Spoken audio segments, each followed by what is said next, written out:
आखिर हमने आपका क्या बिगाड़ा है? मत मारिए हमें। टुनटुनी की सास पिंकी टुनटुनी को मार रही थी।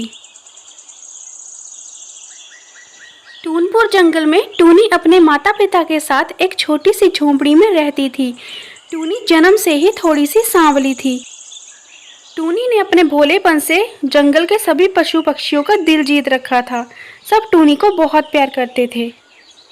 इसके बावजूद टूनी के माता पिता को टूनी की शादी की बहुत चिंता थी, क्योंकि टूनी के सांवले होने के कारण टूनी को कोई भी चिड़ा पसंद नहीं करता था। टूनी की माँ, मुझे हमारी टूनी की बहुत चिंता सता रही है। हमारे बाद उसको कौन देखेगा?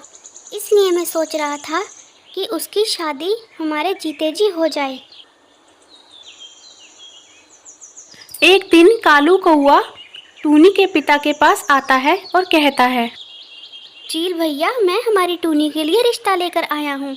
लड़के वाले बहुत अच्छे हैं और शहर में रहते हैं। मैंने उनसे सारी बात कर ली है अपनी टूनी के बारे में। आपका बहुत बहुत शुक्रिया कालू भैया, आपने हमारी टूनी के लिए रिश्ता ढूंढा। लेकिन चील भैया, लड़के वाले 1 लाख रुपए की मांग कर रहे हैं। अगर तुम उन्हें 1 लाख रुपए दे दो, हमारी टूनी वहाँ जाकर राज करेगी। 1 लाख? ठीक है कालू भैया, मैं 1 लाख का इंतज़ाम करने की कोशिश करता हूँ। अगले दिन टूनी को देखने के लिए लड़के वाले आ जाते हैं और उन्हें टूनी पसंद आ जाती है। सभी इस रिश्ते से बहुत खुश होते हैं और तैयारियां शुरू हो जाती है। देखते ही देखते टूनी की शादी हो जाती है और टूनी शादी करके शहर चली जाती है।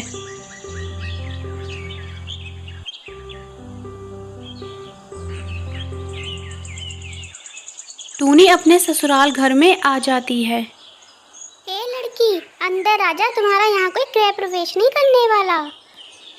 अपनी सास से इस तरह की बात सुनकर टूनी बहुत नाराज होती है और रात बीत जाती है। अरे यो महारानी, सोती रहेगी क्या? उठकर कुछ काम भी करेगी। सबने नाश्ता करना है, जाकर खाना बना। तुझे यहाँ सोने के लिए नहीं लेकर आए हैं, समझ में आई बात? ठीक है माँ जी, मैं अभी सबके लिए नाश्ता बना देती हूँ। ये कहकर टूनी रसोई में चली जाती है और सबके लिए नाश्ता बनाती है। अगले दिन मिट्ठू अपनी गर्लफ्रेंड रानो को अपनी माँ के पास लेकर आता है। अरे मेरी प्यारी बेटी, आ गई तुम? तुम्हारा कब से इंतजार कर रही थी मैं। बस तुम कुछ दिन और इंतजार कर लो, इस काली कलूटी से हमें जल्दी ही छुटकारा मिल जाएगा।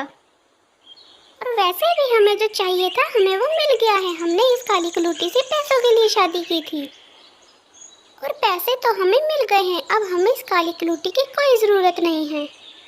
अपनी सास की ये सारी बातें टूनी सुन लेती है और बहुत उदास हो जाती है। देखिए मिट्टू जी, मैंने आपकी और आपकी माँ की सारी बातें सुन ली हैं। मुझे सब पता चल गया है कि आप लोगों ने मुझसे क्यों शादी की। तभी वहाँ टूनी की सास भी आ जाती है और कहती है, अच्छी बात है कि तुम्हें सब कुछ पता चल गया है। अब हमें वैसे भी तुम्हारी कोई ज़रूरत नहीं है। अगर तुमने ये सारी बातें अपने माता पिता को बताई तो तुम्हारे साथ साथ उनका भी अंजाम अच्छा नहीं होगा। टूनी की सास टूनी को एक अलग कमरे में बंद कर देती है, लेकिन उसी दिन उसके पिता उससे मिलने आते हैं और टूनी सब कुछ अपने पिता को बता देती है। माही चील उस समय बिना कुछ कहे वहाँ से चला जाता है और आकर कालू कौए से मिलता है और उसे कहता है, कौए भाई, अब हम क्या करें? हमारी टूनी के साथ बहुत बुरा हो रहा है। माही चील, तुम बिल्कुल फिक्र मत करो। मेरा भाई है ब्लैकी कौआ, वो पुलिस में है। मैं उसे सब कुछ बता दूंगा, वो अपने आप सब कुछ संभाल लेगा। तुम फिक्र बिल्कुल मत करो। इधर पिंकी अपनी बहू टूनी को मारने की साजिश करने वाली थी और तभी वहाँ पर ब्लैकी कौआ आ जाता है। ब्लैकी कौआ आकर पिंकी चिड़ी और मिट्ठू तोते को पकड़ लेता है और जेल में बंद कर देता है।